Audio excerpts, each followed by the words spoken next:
Bonjour, je me présente, je m'appelle Jérémy Paquin et dans le cadre de mon projet personnel, je suis là pour vous aider à devenir un meilleur joueur de soccer. C'est parti!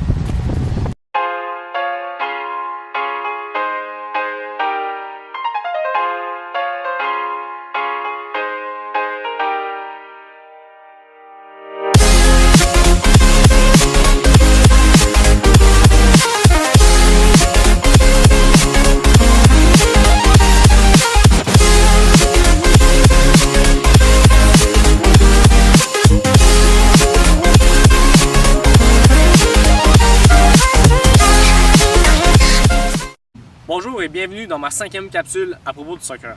Aujourd'hui, nous allons effectuer des tirs en puissance. Mon nom est Jérémy, je suis présentement avec Noémie, Jérémy et Benjamin qui vont m'aider à démontrer le tir. Premièrement, pour le tir, il y a comme 4 points qui sont importants à respecter quand on fait un tir. Premier point, la jambe d'appui.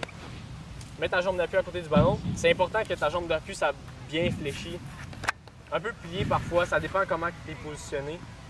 Que ton pied d'appui vise où ce que tu veux tirer.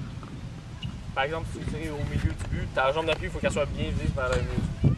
Deuxièmement, ta jambe de frappe doit être bien tendue au moment du tir. Elle doit être bien tendue. Troisièmement, c'est important que tu frappes au milieu du ballon. Pour la meilleure précision. Si tu tires un peu plus à droite, le ballon va partir trop à gauche. Si tu mets ton pied trop à gauche, le ballon va partir plus vers la droite. Finalement, c'est important que tu continues ton geste au maximum pour la meilleure puissance. Vas-y, effectue un tir. Aussi, ce qui est important pour un bon tir en puissance, c'est le transfert de poids. Quand tu vas arriver pour kicker comme ça avec ton ballon, c'est important que tu fasses le transfert de poids avec ton corps. Ensuite, ton pied, ton corps au complet vont suivre pour effectuer le meilleur transfert de poids possible, avoir la meilleure puissance. C'est bon? Ouais. Parfait.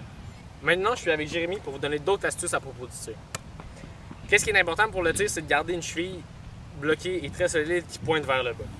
Jérémy, tu vas mettre ta cheville solide, pointée vers le bas, puis tu vas m'effectuer le meilleur tir que tu peux, c'est bon? Un tir en puissance, le plus fort que tu peux. Ok. Vrai? Oui. Le tir que Jérémy vient d'effectuer, si sa cheville n'aurait pas été dure et bloquée, pointée vers le sol, il n'y aurait pas eu un tir aussi puissant que ça.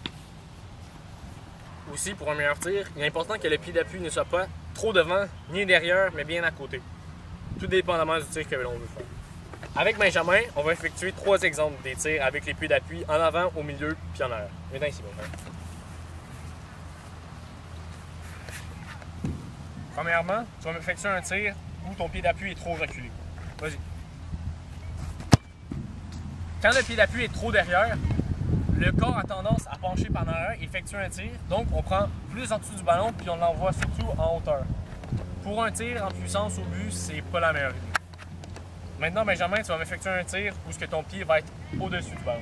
Pas au-dessus, excuse-moi. Ton pied d'appui est devant pour frapper le ballon par la suite.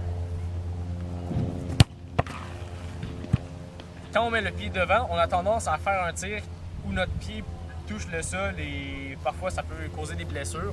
Et souvent le tir est un peu mauvais, rebondi par terre. C'est pas le meilleur tir qu'on peut effectuer. Maintenant, Benjamin, tu vas faire un tir où ton pied est seulement à côté du ballon. Tu vas me faire le plus beau tir que tu peux. C'est bon? Très bien. Maintenant, moi et mon équipe allons vous démontrer un exercice que vous pouvez pratiquer seul ou avec des amis ou votre équipe de soccer afin de permettre d'améliorer votre tir. Let's go!